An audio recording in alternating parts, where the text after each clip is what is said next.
Now for a look at stories making headlines around the world, and international donors have pledged just under $4.5 billion in humanitarian aid for Syrians affected by the country's civil war. For more on this and other international news, let's turn, as we always do, to our Ro Aram. So Aram, the amount falls far short, around half, in fact, of the $8 billion the UN was looking for.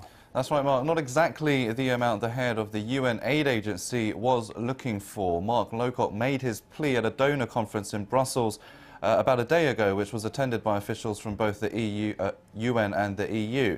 He had warned that certain aid programs would have to be cut back if funds weren't forthcoming. Despite falling well short of the amount hoped for, Lowcock said it was a good start and thanked the donors. I want particularly to thank the EU, Germany and the United Kingdom, who've made exceptionally large pledges today. I want also to note that beyond 2018 we've had, or are expecting during the course of the day, pledges amounting to some $3.3 billion for 2019 and onwards.